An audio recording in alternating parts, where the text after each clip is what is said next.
In today's video, we're taking a look at Stripe from the first Gremlins movie made by Neca. So to start things off, let's take a look at his character and his details. You can tell right off the bat he has a lot of good details, from all the little lines here to the bumpy texture on his skin. You can also see a lot of the good paint job on it, from all the different browns and different. Well, you can see it. Eyes look good, as well as the teeth. The teeth have a really dirty, kind of nasty look.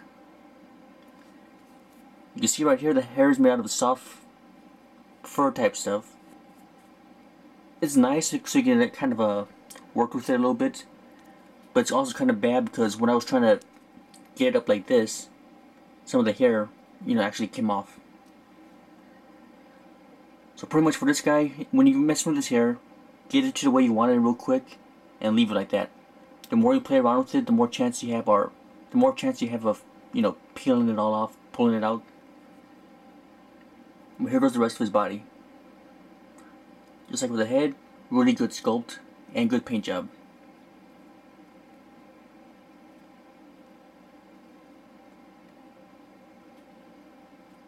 For articulation, he has the basic head movement, all the way around, up and down, side to side. Shoulders move up to about there, go back to about there. They're a little restricted because of the shoulder plate he has here, right here. You can move them at the bicep as well, and at the elbow is a swivel joint. So there's no like left and right, back and forth kind of movement. It's just a circular kind of joint. There's also a joint right here at the wrist, like that. Pretty basic. There's no movement in the hands, but they're made out of soft rubber, so you can kind of work with them a little bit. They're not one of the bendy hand type stuff, so once you close it and let go, it pops open again. No waist movement, but he has legs that go up to about there. About there. Pretty much they're a 360 kind of movement, but it depends how you have the arms on. It's basically a 360 movement on the legs, but it just depends how you have the arms posed. It's going to restrict it just a little bit. And that is it for the articulation. The legs, shoulders, biceps, elbows, wrists, and the head. For accessories, it comes with mainly movie type candy. And he also comes with a saw blade. It's pretty cheap, but it's not bad. Has a little box of milk balls.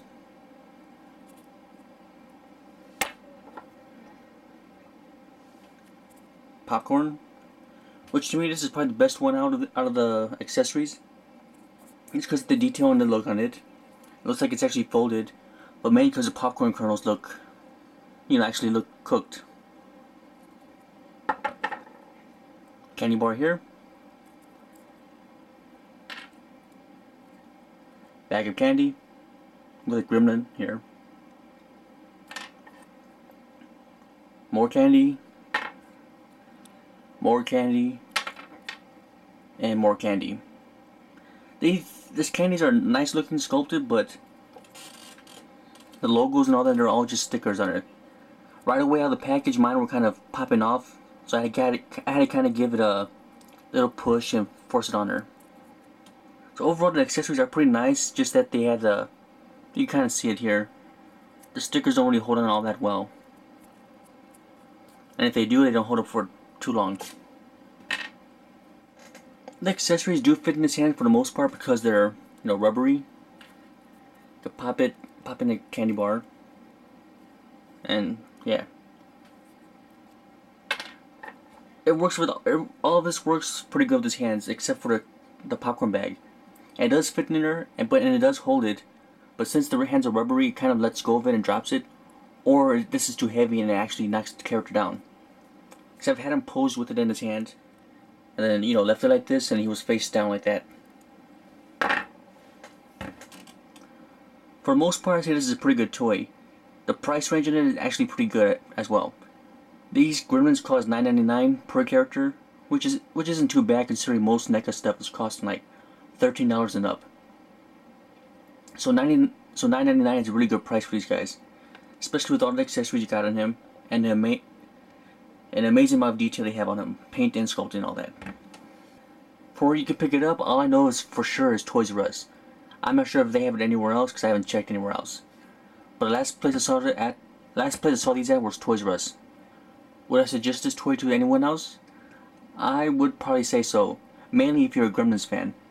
If you're a Gremlins fan, then of course you're gonna like this guy because it's, you know, pretty accurate to the movie and it looks really nice.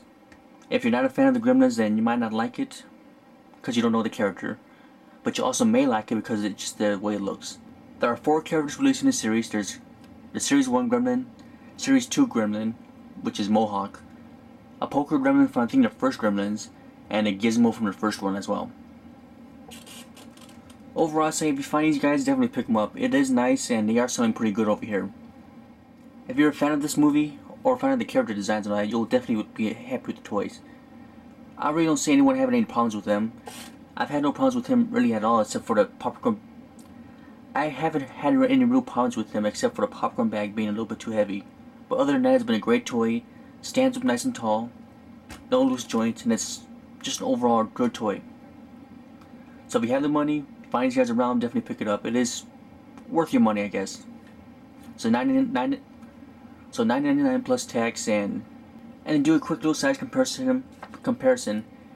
Those are the Gremlin with one of the Mattel WWE figures. You can see their humans are still taller, but it's definitely not 1-to-1 scale. Or definitely, they're not in scale with one another. Which isn't too bad because only Gremlins are released, and Gizmo. So you really don't have to have them scaled to the human toys and all that. But yeah. Alright, this was Stripe from Gremlins 1, made by Neca. Be sure to pick them up if you see them at the stores because later on it might be hard to find. So that's it, and we are done.